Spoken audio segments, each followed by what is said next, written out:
Welcome to another episode of DJ Alekz tutorial. In this tutorial you're going to learn, if you don't already know, the basics of Fruity Loop Studio. Later in the tutorial I will show you some cool stuff. And you should already know the basic concept of music. Okay, the basics. Let's start with the step sequencer. Click here to gain access to the step sequencer. The step sequencer will appear and it will look something like this. Let's take a look at what the other buttons do. This opens up the playlist where you put together everything. This opens up the piano roll. This button toggles the sidebar. And last, this button opens the mixer. Let's start off with adding a little sound. You can drag a sound from the sidebar to the step sequencer, or if you put it over, you will overwrite. Right click to gain access to a menu where you can delete, clone, and stuff like that. Okay, let's start now. If you add one here, one there, one here, one there, it will sound like this.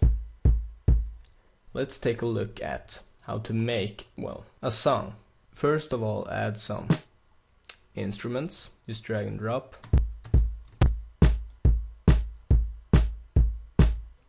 We have a little beat. Now, go to pattern 2. Now, patterns. Pattern 1 was where we created this. If you go to pattern 2, you can add different things.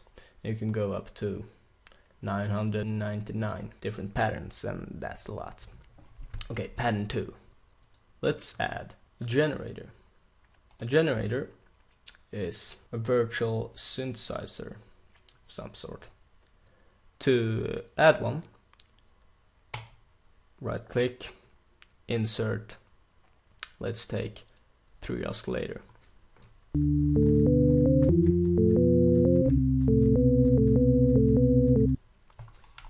Cool.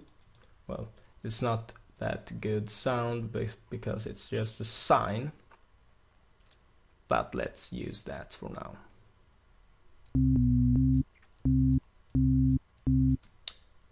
Now this is offbeat with the kick, like a bass line. So let's take a look, or I'll take a listen. Okay, click view playlist. Here, just see this and like what? But up here you can see it's a drop down menu where you can choose between pattern 1 and pattern 2. I've created pattern 1 and pattern 2, so pattern 1 is the kick and the snare. Put that out. And pattern 2 is this so-called bass line that we created. Now let's take a listen. First of all, you need to change to song mode.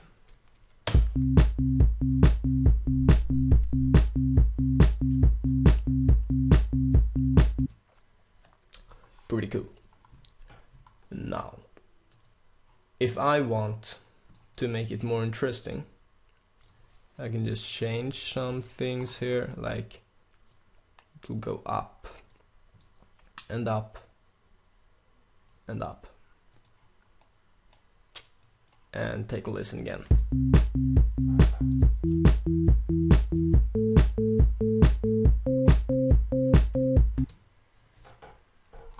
Well, it was more interesting, but it's not wow, you know.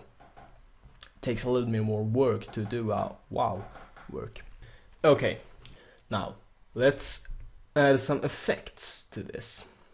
Take the snare. And we want a reverb, not that.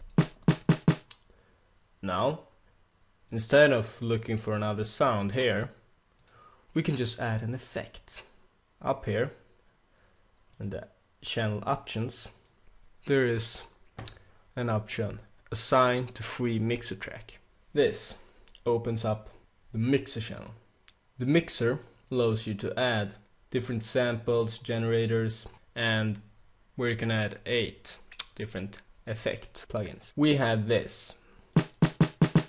You can see master is playing, and this one. You can see up here target mixer track is 2.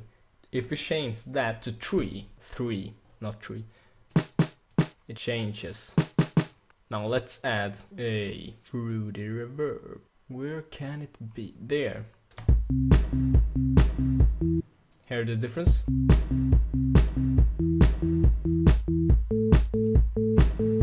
By the way, this button turns off and on all effects on this single insert.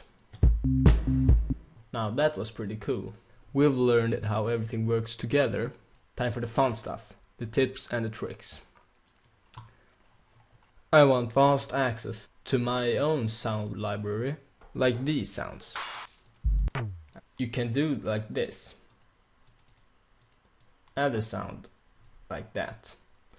But it will not show up in the sidebar here. What you can do is drag this, drop this, voila.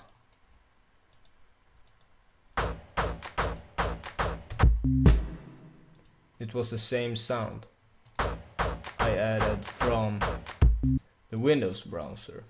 Maybe I want to rename it, so it's not named sound files. Then just go to File Settings. Right here it is, and you can just type in whatever you want. Don't read this, for example. Don't read this. Right there. Perfect. Time for the next cool thing. To have a really good organized project. If you want to change something, you know exactly where it is. Then, to start off with, a good way to have an organized project is to rename and coloring it. Okay, let's start with renaming this to baseline.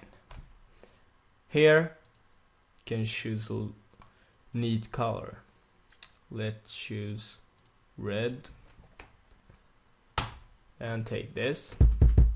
It's a kick. Let's rename this to kick.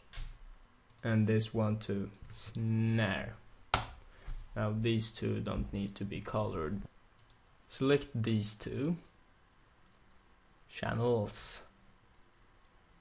Group selected. Filter group name. Let's add drum kit. Drum kit. Unsorted. Down here you can choose between different categories you have. Now take this baseline and group selected to bass stuff. Bass stuff. Drum kit. Bass stuff. But the patterns, not so easy to know what is what. Not so organized. Just right click, rename. Same thing here. First, important thing. Take a look, take a listen. What is it? Well, of course, it's the drums. So let's rename this to drums. Color it to light blue.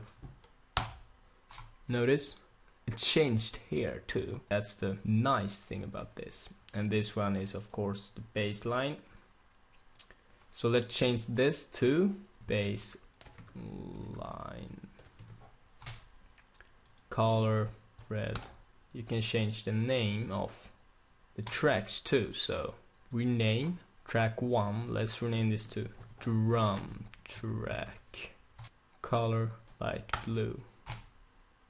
And then rename this to bass line track, baseline track, and then color it of course to red. Now this is to keep your project organized. Now think of having like 41 different tracks, over 100 different patterns, and well, I don't know, like 50 samples and generators total. Pretty hard to know what is what if it's not organized. So this is pretty important, even if it seems like a waste of time. I think that was everything. I hope you actually learned something. Make sure to subscribe to be notified when new tutorials or new songs is being released by me. Until next time, take care.